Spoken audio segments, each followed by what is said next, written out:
Assalamualaikum warahmatullahi wabarakatuh. Bagaimana kabar kalian, anak-anak? Alhamdulillah baik, Pak Guru. Nah, bagaimana dengan aktivitas kalian selama di rumah saja? Asik, Pak Guru.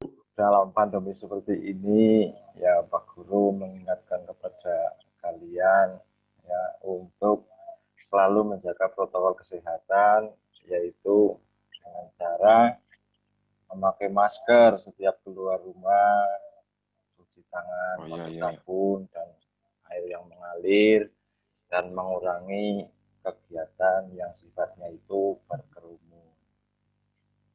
Oke, Pak. Pada pembelajaran kali ini, Pak Guru akan menyampaikan materi kelas 4, tema 4, berbagai pekerjaan, subtema 3, pekerjaan orang tuaku, pembelajaran 1.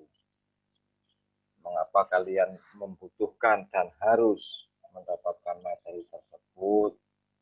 Ini adalah tujuan agar kalian itu nantinya setelah menguasai materi ini, apa yang kalian dapat.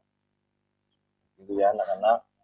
Ya, tetap semangat dan saya yakin kalian itu masih tetap semangat belajar, terutama materi-materi yang kemarin yang sudah diajarkan walaupun lewat daring.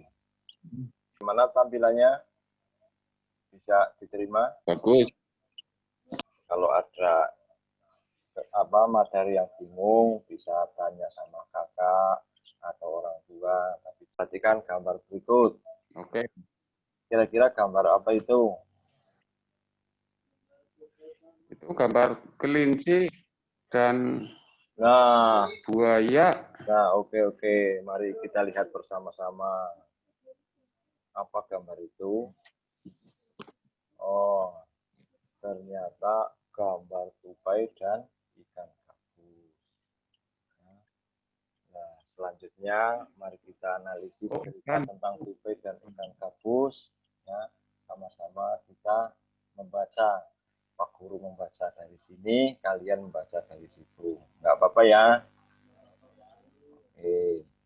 Berikut cerita. Ya, kita. Oke. Ya.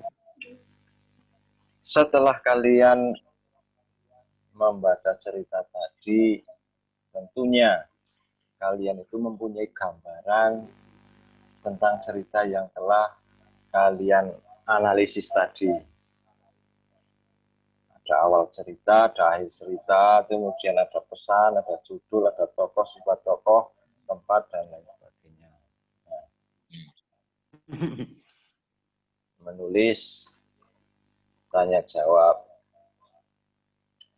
Setelah kalian menganalisis cerita tadi, sebentar ada yang masuk. Ini siswanya ada yang baru masuk. Nah, setelah kalian menganalisis cerita tadi, bagaimana pendapatmu tentang cerita tersebut? Ya. Terus hal baik apa yang kamu pelajari dari cerita tersebut? Nah, nanti kalian tulis di buku kalian ya. Terus tugasnya itu nanti bisa difoto terus dikirim ke WA group ya. Oke. Nah, selanjutnya Oke. kita akan menganalisis cerita tentang seorang pengrajin kayu. Kira-kira kalian ada gambaran apa tidak? Pengrajin kayu itu apa sih? Nah, tukang kayu. Iya, betul. Punya teman yang bernama Beni. Pekerjaan gambaran ya. Ada pertanyaan, ada 3 pertanyaan seputar materi yang telah kalian analisis tadi, yaitu tentang pengrajin kayu. Jangan lupa nanti ditulis di buku tulis, lalu hasilnya itu bisa kalian screenshot atau difoto ya melalui WA. Di lingkungan tempat tinggal kalian itu saya yakin pasti ada seorang pengrajin. Nah, tulislah tentang pengrajin tersebut dengan membuat produk yang dihasilkan. Oke. Nah, itu contohnya ya. Beberapa contoh pengrajin. Ya. Selanjutnya, pengrajin kayu itu membutuhkan sumber daya alam. Nah, ini ada sumber daya alam yang digunakan oleh ayahku adalah kayu. Dari manakah kayu berasal? Nah, apakah kayu tersebut bisa diperbarui? Ikut prosesnya ya. Nah, pertama, kayu itu berasal dari hutan, kemudian ditebang, kemudian kayu tersebut diangkut ke kota. Nah, setelah diangkut, kayu tersebut sampai di tangan pengrajin kayu untuk diolah. Dari pengrajin kayu itu menghasilkan mebel. Mebel itu macam-macam contohnya ya, ada meja, ada kursi, lemari, dan lain-lain. Nah, dijual ke toko mebel. Baru dari toko mebel itu produknya sampai ke pembeli, yaitu sampai ke tangannya. Selanjutnya kita akan mengamati kondisi hutan Kalimantan mulai dari tahun 1950 sampai tahun 2020. Nah, di sini kita amati, Pak Guru, itu kok penampakannya ada yang hijau sekali, ada yang sudah memutih. Nah, kalau kita amati perkembangannya ya, tahun 1950 itu masih hijau royo-royo, 95 sudah agak putih, 2000 putihnya lumayan banyak, 2005 sampai 2020 itu malah hampir putih semua. Dimanfaatkan mungkin sebagai lahan pertanian baru, lahan perkebunan, atau bahkan pemukiman baru. Nah, makanya ya, hutan Kalimantan yang awalnya pada tahun 1950 sampai tahun 2020 penambahannya seperti itu. Ini ada tugas kalian itu membaca peta konsep ya perkembangan hutan yang nantinya kalian dijabarkan pada suatu jawaban atas pertanyaan-pertanyaan tersebut. Ada 5 pertanyaan yang nantinya harus kalian jawab.